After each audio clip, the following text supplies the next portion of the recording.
It's no secret that I love video games. And ever since I was a kid, I'd always dreamed of the ultimate open-world fantasy action-adventure game. Growing up, I would literally dream of playing this game that felt like it was made for me. It would have everything I love in one game. Fun, flashy combat that reminded me of games like Devil May Cry and Ninja Gaiden, also using grappling-style moves from video games, climbing mountainous enemies like in Dragon's Dogma and Shadow of the Colossus. I thought, man, this game I want sounds absolutely impossible. And that was just what I wanted for the combat. As I played more and more video games as I got older, my dream for the ultimate game would expand. I ended up loving games like Skyrim with its sense of wonder and immersion, Breath of Wild with its incredible freedom, emergent gameplay, satisfying puzzles, grand sense of scale, and its incredible attention to detail.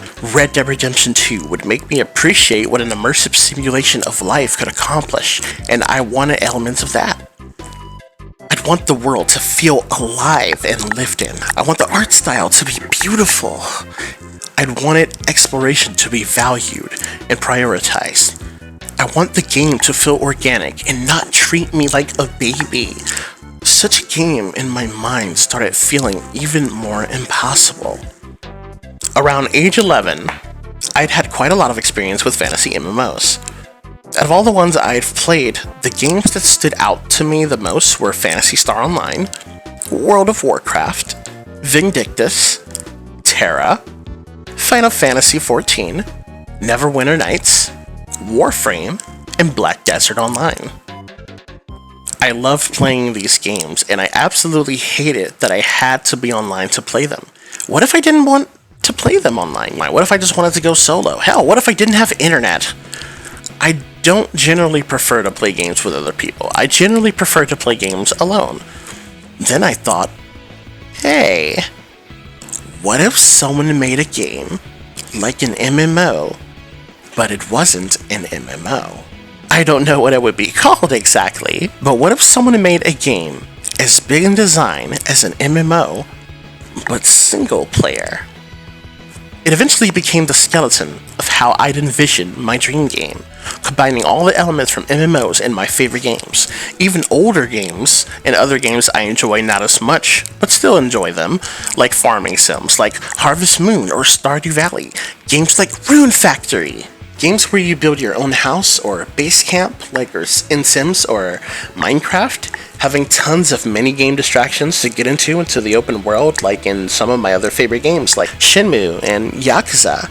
This game would have bounty hunting, animal hunting, crafting, alchemy, a gear system, character customization, horse customization, climbing any and everything like in Breath of the Wild and Tears of the Kingdom, stealth, riding on horses and other various mounts, dragon riding, which I literally have purchased games specifically because of that feature. Two games in particular being Drakon the Ancient Gates from the PlayStation 2 and Middle-earth Shadow of War, which it's not a dragon, it's a drake, but it's close enough, right? All of these things inside of a beautiful, captivating, organic open world to explore would be the game of my dreams, and a good story would be the cherry on top.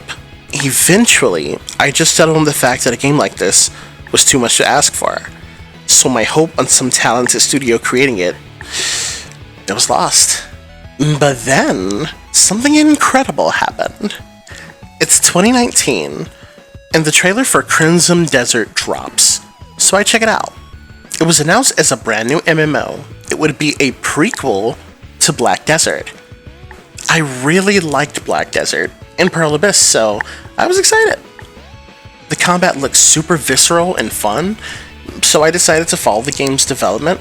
And after years of trailers and gameplay footage from events, I was sure we were just going to get some super cool MMO, and I'd still have to get my single-player fantasy action game fixation somewhere else, right? I'd already beaten Dragon's Dogma 2, so where was my new game? It's 2024, and out of nowhere, a new trailer for Crimson Desert drops. The game looked completely different. It blew me away. It was being pushed heavily as a single-player game. After doing further research, I'd come to find out the vision and the direction of the game changed entirely. It was no longer an MMO, but an open-world single-player action-adventure game. That's when it happened. something in my heart told me not to miss a single drop of information about this game. I had a feeling I would need to keep my eye on it even closer. So it's late 2025, and so much info about Crimson Desert is hitting the internet. People were buzzing about this game. It was rumored to be unlike anything we've ever seen. Well, today is March 7th, 2026, as I write this script, and I am full of excitement and anticipation. The honesty from the developers, the interviews with the head of PR, Will Powers, and now hours upon hours of new gameplay footage, including impressions and walkthroughs and breakdowns and analysis videos. So much is coming out about this game. It's absurd. It's incredible. So I can confidently say it happened. The impossible has happened. A team of developers have created the open-world action-adventure fantasy game I always dreamed of. It feels unreal even saying these words, and yet I believe it. I believe the game I've been yearning for all this time has been made, and if it's everything we're to believe it is, I must play this game. I have to play this game. I want to see everything it has to offer. Hurlbits has done what I thought to be impossible. They have created the game of my dreams, the first ever reverse MMO, the game I've longed for since my days of riding on the big yellow bus to school, wishing I could get lost in the ultimate video game designed just for my crazy, seemingly endless desire to have the ultimate all-in-one fantasy game. Normally, I'm not the type for hype, but this is a special case for me. This is a game I have to experience myself.